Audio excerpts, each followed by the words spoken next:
You can hold it if you want. You're a low talker, so I'm gonna pick it up. Get a little closer. Yeah. Okay.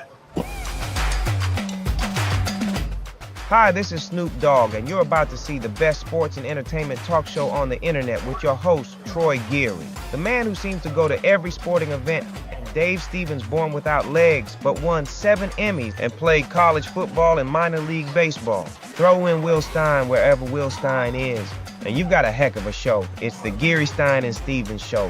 Faux shizzle.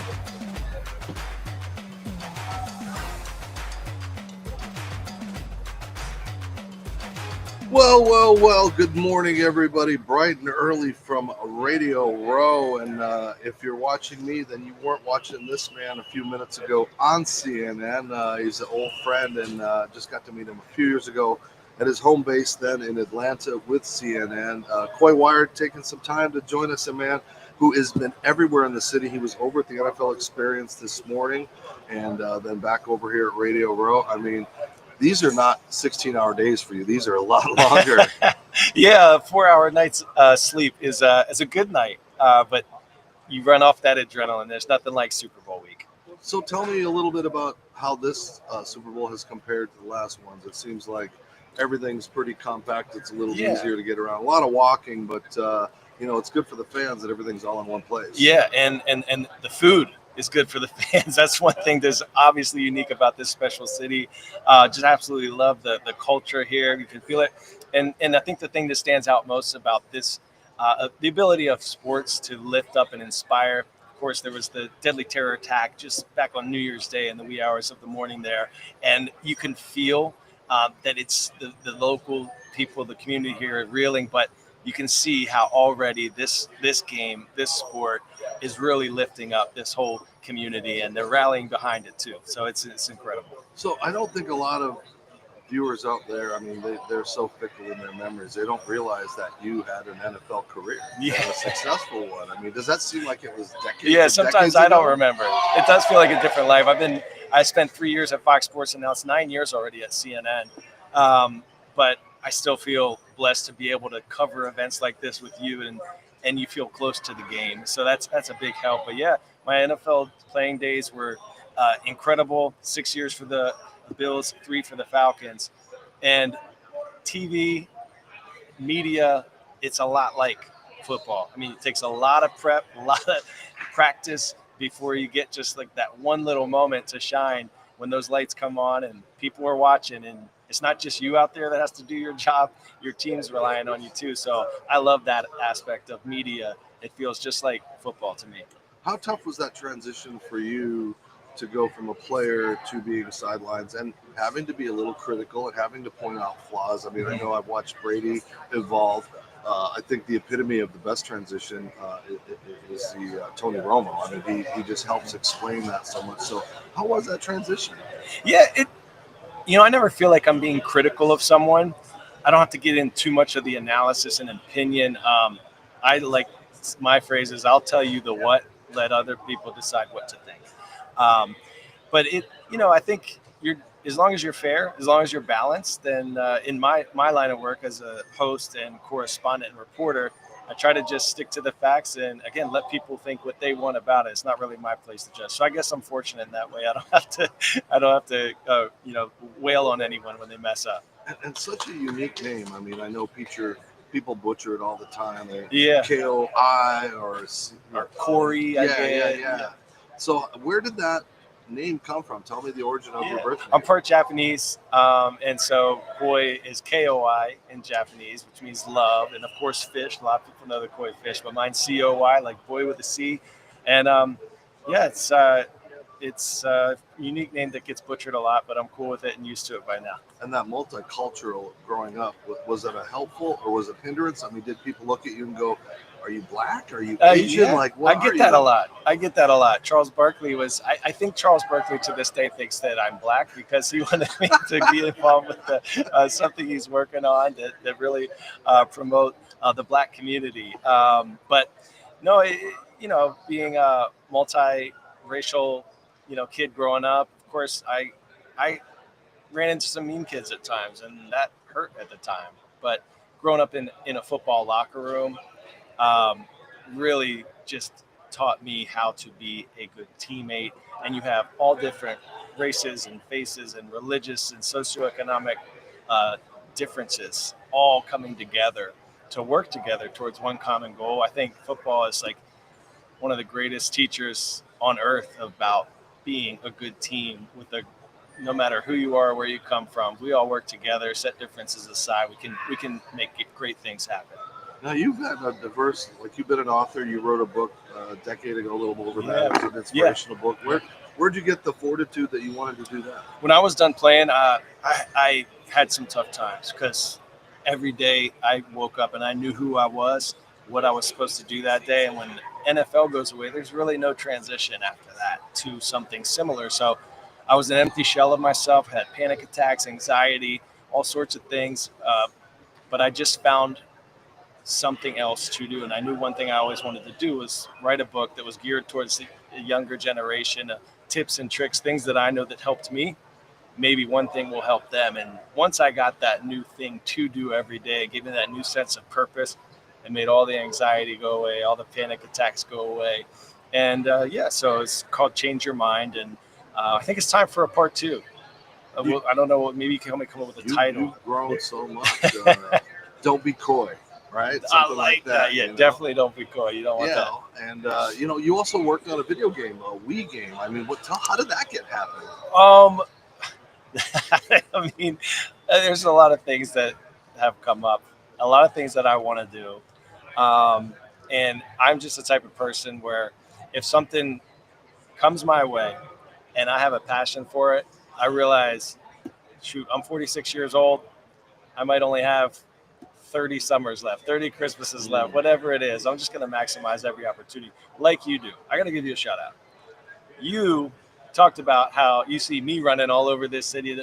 You're making your way all around this city. It's not an easy city to get around. Every time I see you, you're out grinding, you're out working, and you're out trying to gather great content that you can share with your viewers, your listeners. So I got a lot of respect for you, man. That's why I try to make time to come and chat with you all the time. It's a challenge because the league is not meant for me. There are not a lot of disabled people in the league. And I challenge you next time when you're at a stadium, go, could Dave get down here? Because again, they're not built for us. There's not a lot of people that get these opportunities. So I'm blessed.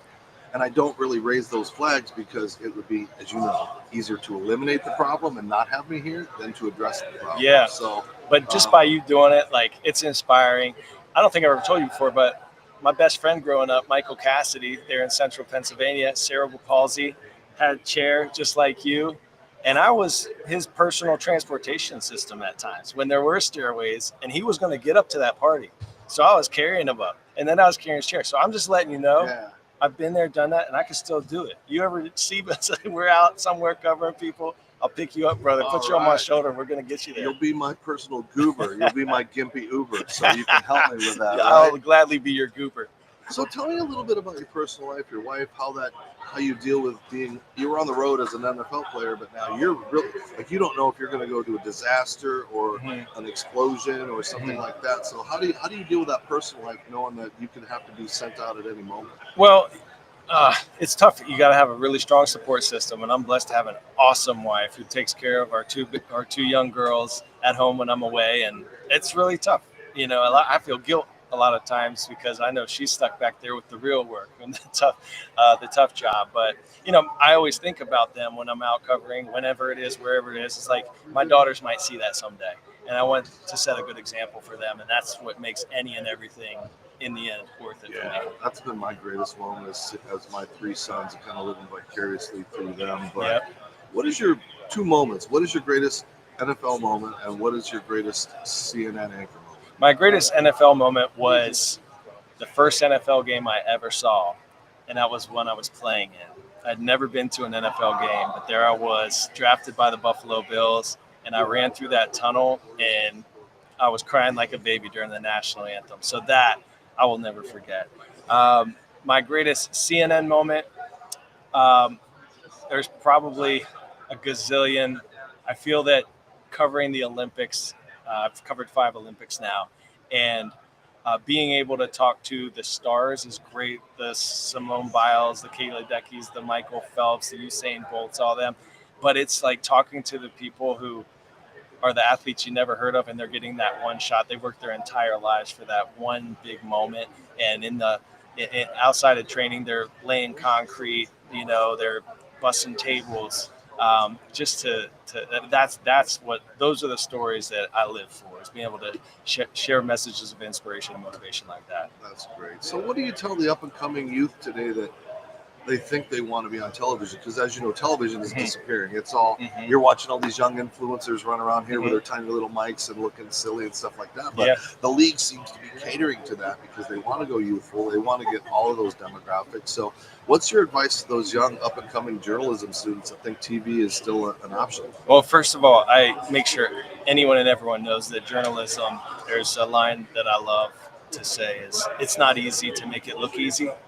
Everyone thinks they can just get up there and talk or read a teleprompter or tell a story in a 60 seconds time, but it takes hours of work. It takes preparation. I mean, you have to outwork everyone every single day.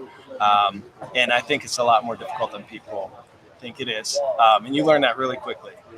So it's not easy to make it look easy. That's my message. But I mean, as far as the evolving landscape, from going from linear television now more to vertical videos, it's just the way it goes. I mean, you got to ride the wave. It's kind of like surfing. You got to stay in front of it. As soon as you let it pass you by, I mean, you're gone, right? So it's just a new way of storytelling.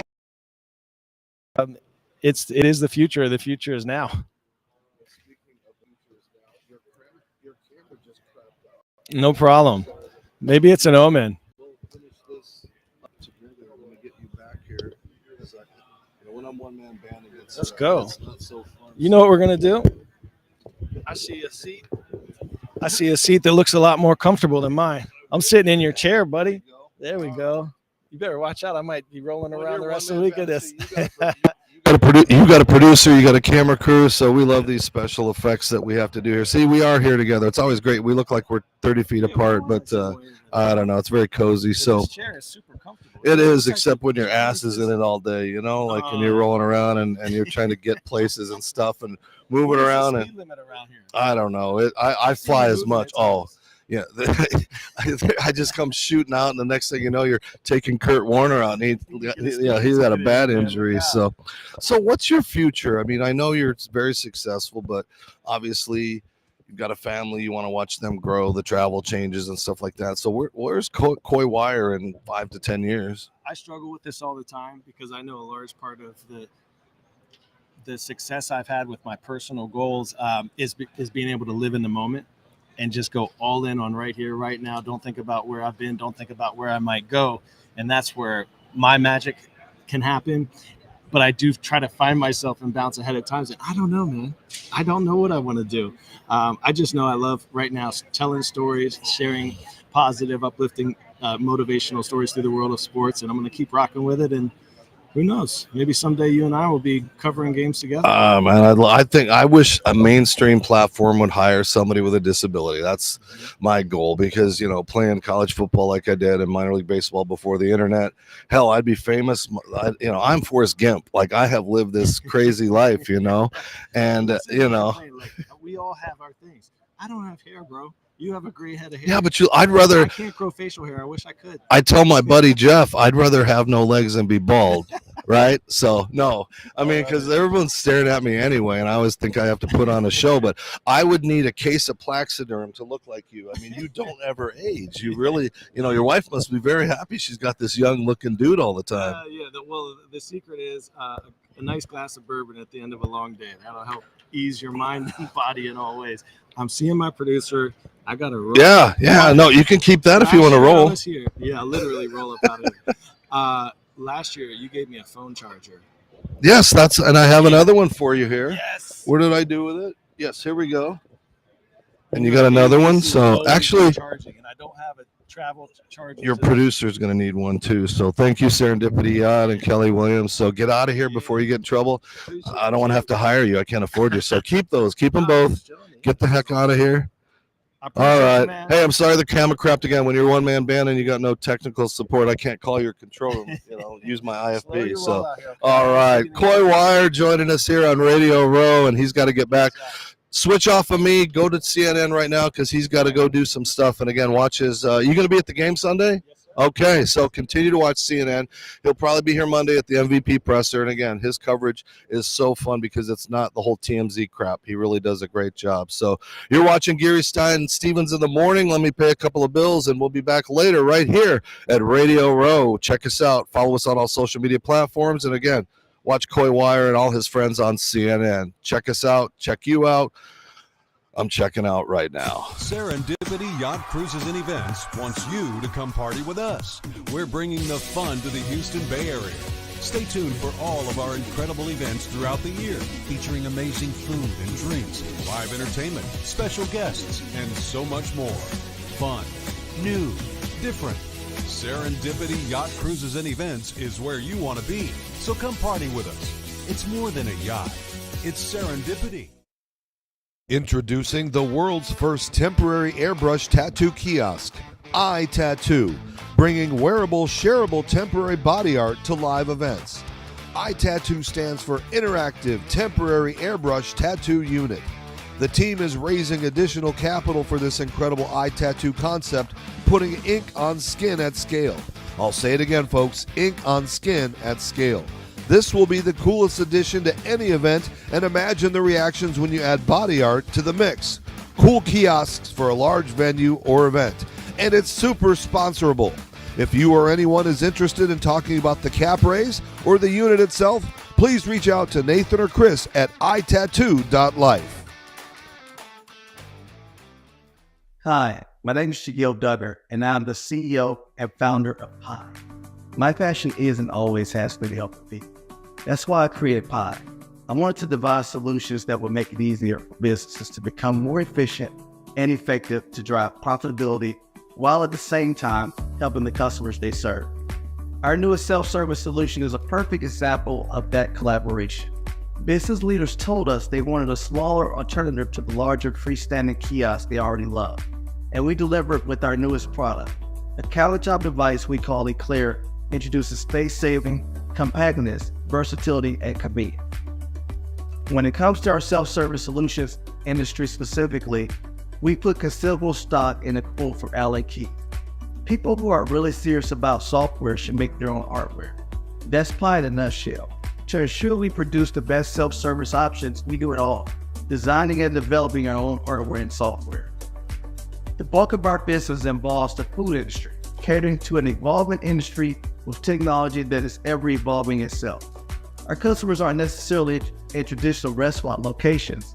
They're in malls, food trucks, and pop-up stands. Additionally, we perform considerable research of consumer trends and behaviors, trying to forecast what they will want and need as it relates to self-service in the short and long term. It's challenging, but exciting and satisfying work. Visiting the restaurant of one of our partners and seeing customers effortlessly order and pay for food through a Pi kiosk puts a huge smile on my face. And it fuels to do more to further enhance their experience. Our latest kiosk designs are reflective of what we've learned, observed, and anticipated. We are designing attractive enclosures that make our kiosks hard to pass by. We're developing and installing intuitive software that's easy to use, and we're incorporating curved high-definition touchscreen that enhance visual quality. At Pi, our ultimate objective is to bring a personal approach to self-service solutions that also display our creativity and ability to devise great products. I introduce to you Pi's newest product, Eclair. Welcome to Pi.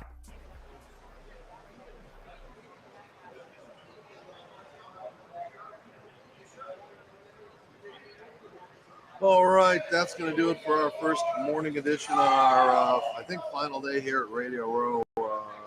Everybody's going to start tearing down and getting ready for the weekend because there's a game going on Sunday. I didn't know if you guys knew that. There was a Super Bowl game taking place on Sunday between, I think it's the Chiefs and the Eagles. But what a fun way to start the morning. It's always great to see Coy, and what a nice guy. It was a great conversation. I'm sorry. We continue to have ghosts and goblins of the camera equipment and the microphones and all that fun stuff. We don't have the sets and budgets and all these people around here. In fact, I'm the one running everything here, so that's what it is. But we have Kyle Turley coming up a little bit later at 9:45. Let's see who else is on the slate today. Lorenzo Neal is going to be here at 11. Young Dylan, the host from Nickelodeon, is going to be here. We can talk about slime and all the stuff that they're doing with CBS and those multi-telecast games that they do with SpongeBob and Patrick and stuff. And I don't know if you've been watching my social media pages, you've seen that. Coming up a little bit later, Troy also got some sound with the Fox broadcast team yesterday that are going to be broadcasting the game. So much going on. We got the big Shaq party tonight.